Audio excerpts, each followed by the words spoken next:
नमस्कार, खबर राजस्थान देख रहे हैं आप। मैं हूं आपके साथ फारत त्रिपाठी और चलिए सीधे आपको राजस्थान विधानसभा लिए चलते हैं, जहां सदन की कार्यवाही जारी है। निश्चित रूप से आप इस पे पूरा विचार करके इनको आप लागू करेंगे और खासतौर से जो बात से आपसे कह रहा हूं आयुष डिपार्टमेंट के लिए, इस पे भी माननीय मंत्री महोदय आपके पास में डिपार्टमेंट नहीं हो, लेकिन डिपार्टमेंट जिसके पास भी है उनसे बात करके, क्योंकि चिकित्सा पद्धति केवल मेडिकल ही नहीं है, आयुष भी चिकित्सा पद्धति है। और चिकित्सा का जब हम बात करें, चिकित्सा से मेडिकल की हो चाहे आयुष की हो, उन दोनों पे हम विचार करके राजस्थान को कैसे हम लाभान्वित कर सके, इस पे आपको विचार करना चाहिए। मैं आपका बहुत बहुत धन्यवाद ज्ञापित करता हूं। बहुत बहुत धन्यवाद। धन्यवाद सभापति महोदय, आपने मुझे चिकित्सा, स्वास्थ्य एवं चिकित्सा शिक्षा पर बोलने का अवसर प्रदान किया। संपूर्ण विश्व में यदि कोई संवेदनशील, सबसे संवेदनशील विषय है तो वो चिकित्सा और स्वास्थ्य, क्योंकि एक रुग्ण बीमार व्यक्ति बड़ी आशा भरी उम्मीद के साथ वो किसी चिकित्सालय में जाता है, एक अच्छे चिकित्सक की तलाश करता है और इसका प्रयास होता है कि वो जल्दी से जल्दी ठीक हो जाए। और जब उसे अच्छी चिकित्सा, अच्छी व्यवस्थाएं, अच्छे साधन, अच्छे संसाधन मिल जाते हैं, अच्छा वातावरण उसको मिल जाता है, तो उसके मन से ही, मानसिक रूप से ही उस अनुकूल वातावरण में 50% तो यूं ही सही हो जाता है। माननीय सभापति महोदय, आज जो बातें कह रहे थे बायतू से आने वाले माननीय हमारे विधायक जी और हमारे आदरणीय सभापति जी पारिक साहब, तो निश्चित रूप से जैसे जैसे आधुनिकीकरण बढ़ा है, भौतिकवाद बढ़ा है, कृषि उत्पादों में यूरिया, पेस्टिसाइड और केमिकल का उपयोग बहुत अधिक तेजी के साथ बढ़ा है। हवा, पानी, खाद्य पदार्थ, ये सब बहुत तेजी के साथ दूषित होने लगे। और बायतू से आने वाले हमारे विधायक महोदय की चिंता थी कि ये कौन ठीक करेगा।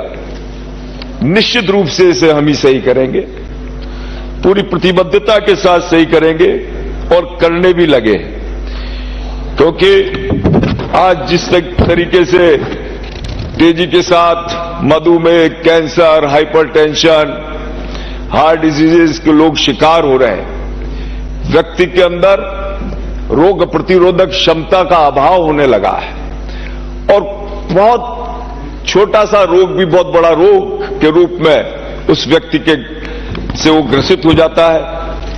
आज आवश्यकता है स्वास्थ्य के प्रति जागरूकता की, खान पान में सतर्कता की भी, और सरकार भी इसी दिशा में काम कर रही है।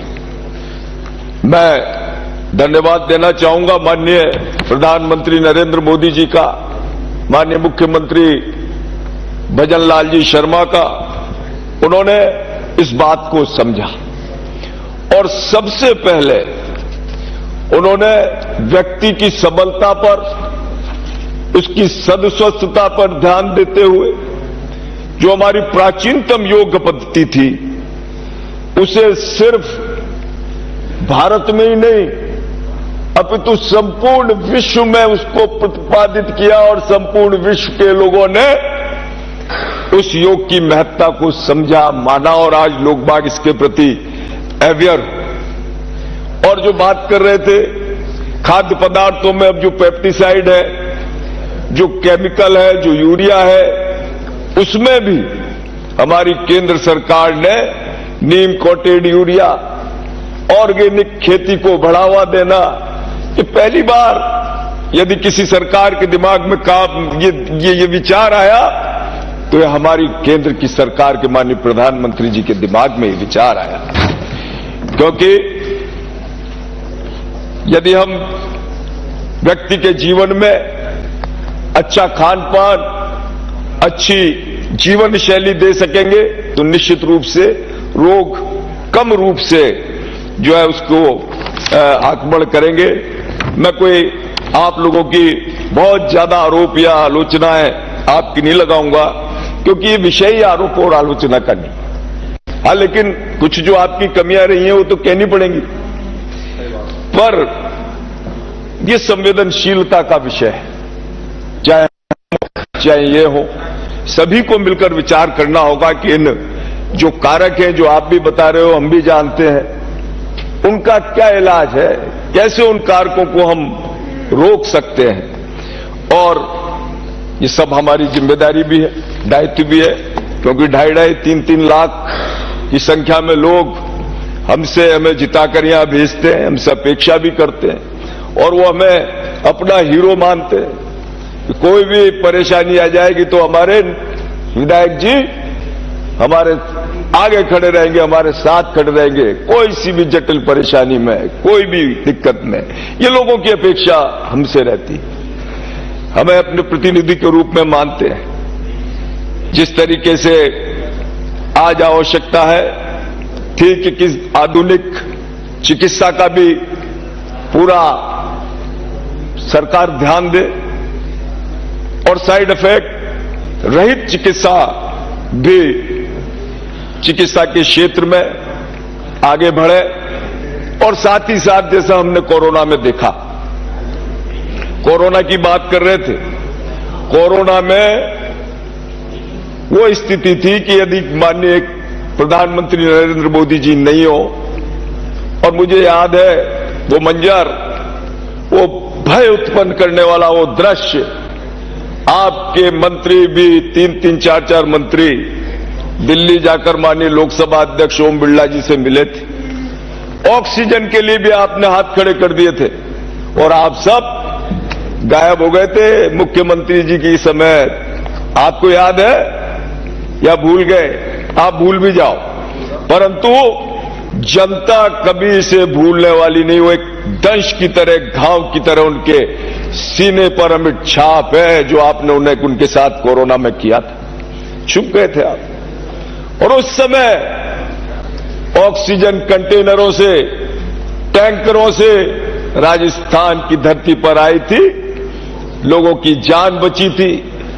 खेप की खेप रेमडेसिविर, अन्य दवाइयां जितनी भी संबंधित थी, मास्क और सब, ऑक्सीजन कंसंट्रेटर, ऑक्सीजन के सिलेंडर, सब केंद्र सरकार के माध्यम से लाए गए थे और लोगों की जान बचाने का प्रयास किया गया था।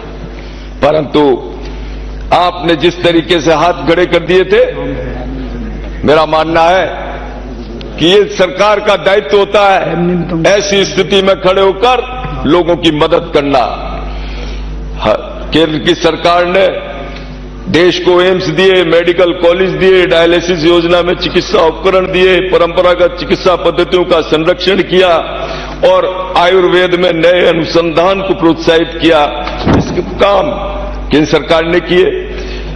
2025-26 में चिकित्सा पर व्यय 1 लाख करोड़, जो तो कुल जीडीपी के लगभग 2% के बराबर रहा, और अब इसका 2.5% किए जाने का लक्ष्य भी तय है। ये कार्य केंद्र सरकार द्वारा चिकित्सा के महज 10 वर्षों के अंदर हुए। चूंकि प्रधानमंत्री जी की सोच है कि उत्तम चिकित्सा और उत्तम स्वास्थ्य से ही सबल एवं विकसित राष्ट्र बनेगा। ये कार्य अगर हम कर सकते हैं तो निश्चित रूप से लोगों को मजबूत बनाने का, उन्हें स्वस्थ रखने का काम ये केंद्र सरकार का भी है और राज्य सरकार का भी। और आप काला कानून लिया है। ये काला कानून, राइट टू हेल्थ का काला कानून, क्या आवश्यकता थी? जबरदस्ती के आपने पूरी बाधित कर दी। आपका, हमने तो यहां खड़े होकर जोरदार विरोध किया था।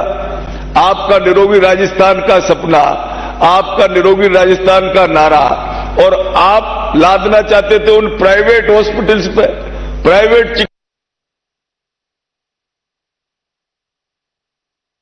चिकित्सकों पे। ये ड्यूटी आपकी थी, कर्तव्य आपका था। यह आपको करना चाहिए था निरोगी राजस्थान, और यदि उनको करना भी था तो आपको उनको विश्वास में लेना चाहिए था। मुझे पूर्ण विश्वास है कि राजस्थान का सरकारी चिकित्सक हो चाहे प्राइवेट चिकित्सक हो, उसके अंदर संवेदनशीलता है। यदि आप काला कानून नहीं लाते, दादागिरी नहीं करते, नियम और नीतियों से उनको नहीं बांधते, तो आपके सहयोग के लिए खड़े हो जाते, आपकी पूरी मदद करते और आपके निरोगी राजस्थान में आपका सहयोग करते। परंतु ये देखता हूं मैं, आज ये न्यूज देख रहा था, ये कोटा की न्यूज पढ़ी है। मैं धन्यवाद देना चाहता हूं माननीय चिकित्सा मंत्री जी का, उनका आभार व्यक्त करना चाहता हूं। मैं माननीय मुख्यमंत्री जी का आभार व्यक्त करना चाहता हूं कि आपकी जो आज कार्यशैली है, जो आपका कार्य प्रबंधन है। आज कालीचरण जी भी कह रहे थे कि कुछ चिकित्सकों का सम्मान करना है, क्योंकि वो उत्साहित है, वो जोश में है आपकी कार्यशैली से। ये आज की न्यूज, सभापति महोदय, 19 मेडिकल कॉलेज के हर अस्पताल का स्टाफ क्षमता से तिगुना काम कर रहा है। 1947 बेड की क्षमता लगा रख के 2831, मतलब बेड्स की क्षमता 1947 है और लगा रखे हैं 2831। भर्ती मरीजों की संख्या इससे भी ज्यादा, इसके बावजूद पीछे नहीं हटते हमारे डॉक्टर। डॉक्टरों में उत्साह है, काम करना चाहते हैं, लेकिन काम कराने के लिए सरकार का रवैया भी उनके प्रति सकारात्मक होना चाहिए। इसलिए मैं धन्यवाद दे रहा हूं माननीय मुख्यमंत्री जी को, इन चिकित्सकों, नर्सिंग कर्मियों, जिस तरीके से आप भी मानते हैं कि कोरोना में जिस तरीके से उन्होंने काम किया, अपनी जान हथेली पर रखकर पूरे राजस्थान वासियों की मदद के लिए सदैव खड़े रहे, उनके हर प्रकार से सेवा करते रहे, तो ऐसे लोगों को शाबाशी देना भी आवश्यक है। और निश्चित रूप से जब हम सबको साथ लेकर चलेंगे, तो जिस तरीके से हम चाहते हैं कि हमारा ये राजस्थान के लोग पूरी तरीके से निरोगी हों, स्वस्थ रहे, तो जरूर ये सारी की सारी चीजें हम पूरी कर पाएंगे। मैं माननीय मुख्यमंत्री जी भजन लाल जी शर्मा के नेतृत्व में जो हमारी सरकार बड़े पैमाने पर इसी सोच के साथ काम कर रही है कि पूरे प्रदेश को कैसे स्वस्थ बनाए, हमारी संकल्पना विकसित राष्ट्र की है। ये तभी संभव होगा जब हम गुणवत्ता युक्त, उत्तम चिकित्सा एवं उत्तम स्वास्थ्य युक्त समाज का निर्माण कर पाएंगे। प्रथम बजट में जो भी घोषणाएं की गई, वो सारी योजनाएं धरातल पर लाकर एक संकल्प के साथ, प्रतिबद्धता के साथ उनको पूरा करने का काम किया। आप सिर्फ घोषणाएं करके रह जाते थे। चुनौतियां बहुत हैं इस डगर में, पर आदत है हमें टकराने की। तूफान की जिद है आशियां मिटाने की, तो हमें भी फिक्र है उनकी जिंदगियां बचाने की। चाहे लोग किसी परेशानी में हो, पूरी ताकत के साथ सेवा के भाव से लोगों की मदद के लिए सदैव खड़े रहेंगे। मैं पुनः धन्यवाद देता हूं माननीय मुख्यमंत्री भजन लाल जी का, जिन्होंने राजस्थान के चिकित्सा क्षेत्र में बहुत सकारात्मकता, संवेदनशीलता के साथ उत्तम चिकित्सा को दूर दराज तक सुगम बनाने के लिए कई फैसले किए। मुख्यमंत्री जी ने आयुष्मान आरोग्य योजना का खाका तैयार किया। न केवल जीवन रक्षक पैकेज बढ़ाए, बल्कि सिर्फ राजस्थान में नहीं, बाहर जाकर भी व्यक्ति अपना इलाज कर सके, ये व्यवस्था हमारे माननीय मुख्यमंत्री जी ने की। उन्होंने सत्ता पर आते ही सबसे पहला काम एक चिकित्सालय का निरीक्षण, उसकी मॉनिटरिंग, क्या क्या सुविधाओं का अभाव है, किस प्रकार से इस चिकित्सा तंत्र को सुदृढ़ किया जाए, कैसे मजबूत हो, इन सारी चीजों का अध्ययन किया और उसके बाद अपने बजट का निर्धारण किया। ये होता है वास्तविक और असलियत काम, जो वास्तव में लोगों के काम आने वाला हो। कुछ भी कर दो, घोषणाएं कर दो, उससे कोई लोगों को लाभ नहीं हो रहा। 2 दिन लोग बात खुश हो जाएंगे, आप भी ताली बजाकर चले जाओगे, लेकिन घोषणाएं करने के बाद पहले तो लोग चाहते क्या है, लोगों की परेशानी क्या है, उनकी मजबूरी क्या है, किस तरीके से लोगों को अधिक से अधिक लाभ मिल सके, और फिर उसके बाद वैसा ही बजट बनाना और फिर उसके बाद अगले ही दिन से उस बजट की क्रियान्वयन में पूरी ताकत के साथ, पूरी क्षमता के साथ, सामर्थ्य के साथ लग जाना और अपनी टीम को भी पूरी मजबूती के साथ उस काम में लगा देना। तब जाकर बजट का जी घोषणाएं होती हैं वो 100% पूर्ण होती हैं, जैसी अभी हो रही हैं। मैं निश्चित रूप से जो घोषणाएं हमारी हुई है, मुझे पूर्ण विश्वास है, चाहे वो मां योजना हो या अन्य योजना हो। माननीय जिस तरीके से कुछ मेरी कोटा शहर की डिमांड है उनको मैं बता दूं, आपने ट्रिंग कर दी। माननीय सभापति महोदय, खाद्य पदार्थों की एक बात बताना चाहता हूं। खाद्य पदार्थों में माननीय मुख्यमंत्री भजन लाल जी शर्मा ने, चिकित्सा मंत्री जी ने इतनी गंभीरता से काम किया कि मिलावट को लेकर इन 2 वर्षों के अंदर एक अभियान की तरह पूरे राजस्थान के अंदर लिया। 2023-24 में विभाग ने एनफोर्समेंट सैंपल में 284% लक्ष्य हासिल करते हुए देश में प्रथम स्थान प्राप्त किया। एक साल में 6.5 लाख किलो मिलावटी सामग्री जब्त की गई, जो अपने आप में ऐतिहासिक है। भाई तुझसे आने वाले विधायक जी पूछ रहे थे कौन करेगा, हम करेंगे। 2 दिवसीय राज्य स्तरीय अभियान में 2284 वेंडर्स का निरीक्षण कर वर्ल्ड रिकॉर्ड बना। 3915 मिलावट खोरों के खिलाफ मुकदमे दर्ज हुए। 11 करोड़ 20 लाख की पेनल्टी दर्ज हुई। मैं विभाग के मुखिया से कहना चाहूंगा कि इस लालच का कोई अंत नहीं है। ये कार्रवाई धीमी नहीं पड़नी चाहिए, पूरी ताकत के साथ इस कार्रवाई को आगे बढ़ाया जाए। और आज जिस तरीके से 16 मोबाइल फूड सेफ्टी लेबोरेटरी खरीदी जा रही है, इसे मौके पर ही अब जो है जांच हो जाएगी। और जिस तरीके से माननीय मुख्यमंत्री जी चाहते हैं कि राजस्थान वासी स्वस्थ रहे, मिलावटी खाद्य पदार्थ से उनका बचाव कर सके, उसी प्रतिबद्धता के साथ विभाग को काम करना होगा। कांग्रेस माननीय सभापति महोदय, बहुत इंपॉर्टेंट बात है। माननीय सभापति महोदय, हमारे कोटा शहर में अभी बहुत सारी घोषणाएं हुई हैं, उनके लिए मैं धन्यवाद देना चाहूंगा। कांग्रेस के टाइम में वो धारीवाल जी उठकर चले गए। न्यू मेडिकल कॉलेज में एक ईंट लगी हो तो बता देना, और एक कार्य हुआ हो तो बता देना। परंतु मैं सिर्फ इतना कहना चाहूंगा कि कोटा शहर चंबल नदी के किनारे बसा है। यहाँ वन है, प्राकृतिक वातावरण है। यहाँ के वनों में बड़ी संख्या में दुर्लभ जड़ी बूटियां पाई जाती हैं। चंबल के तट पर आयुर्वेद एवं प्राकृतिक चिकित्सा, योग एवं पंचक्रम पद्धति के मेडिकल टूरिज्म की अगर स्थापना कर दी जाए तो निश्चित रूप से राजस्थान में एक बड़ा आयुर्वेदिक हब हम कोटा शहर में बना सकते हैं, जब पूरे देश भर से लोग बाग अपना आयुर्वेद के माध्यम से अपना इलाज करने आ सकते हैं।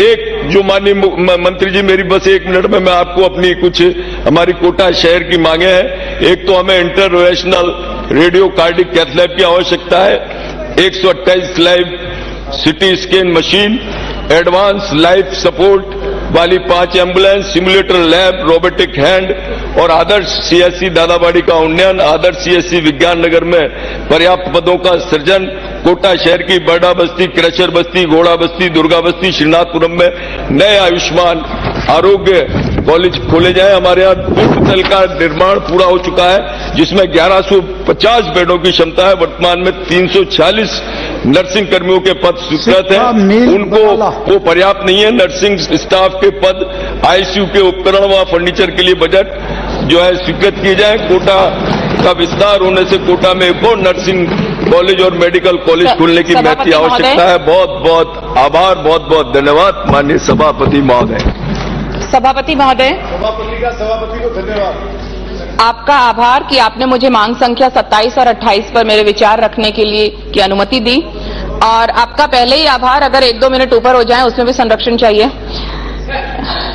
हेल्थ इज वेल्थ, स्वास्थ्य ही पूंजी है। आज के परिप्रेक्ष्य में शारीरिक स्वास्थ्य के साथ मानसिक और सामाजिक स्वास्थ्य का भी महत्व बढ़ गया है। बढ़ते हुए सुसाइड्स, डिप्रेशन, नशे की लत और आपराधिक प्रवृत्तियां देखते हुए हम ये समझ सकते हैं, और इसे देखते हुए हमें मेंटल हेल्थ पर भी फोकस करना होगा। थॉमस फुलर ने कहा है कि health is not valued till sickness comes. स्वास्थ्य का मूल्य तब तक नहीं होता जब तक बीमारी ना आ जाए। सदन में कल जल पर चर्चा हुई, आज स्वास्थ्य और शिक्षा पर चर्चा है। दोनों ही जनता के जीवित रहने के लिए जरूरी हैं, पर सरकार के लिए आमजन का स्वास्थ्य बहुत ही सस्ता मालूम पड़ता है।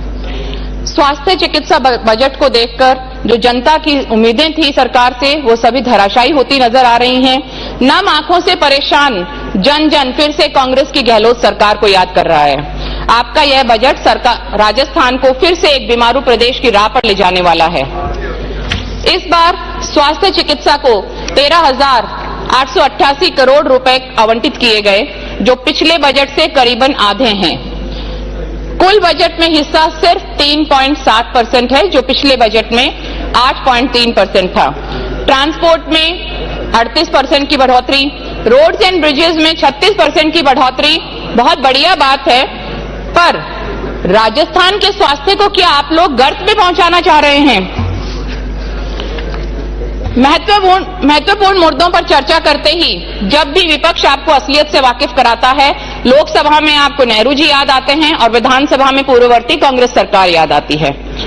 अजी साहब, नेहरू जी ने तो जो लाइफ एक्सपेक्टेंसी आजादी के समय एक एवरेज लाइफ एक्सपेक्टेंसी थी 32 साल, उसे 1970 में उनके प्रयासों से 46 साल, 1990 में कांग्रेस सरकार और बाकी सभी सरकारों के प्रयासों से 60 साल, और आज एवरेज लाइफ एक्सपेक्टेंसी है 2024 में 68 साल।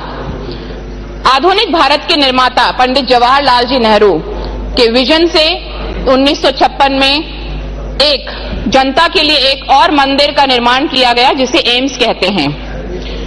पूर्ववर्ती कांग्रेस सरकार की बात करें तो उसके लिए राजस्थान के लोगों का स्वास्थ्य हमेशा ही सर्वोपरि रहा। कोविड में जो काम किए गए वो एक परीक्षा की तरह आए और राजस्थान को एक मॉडल स्टेट पूरे हिंदुस्तान में ही नहीं पूरे विश्व में माना गया।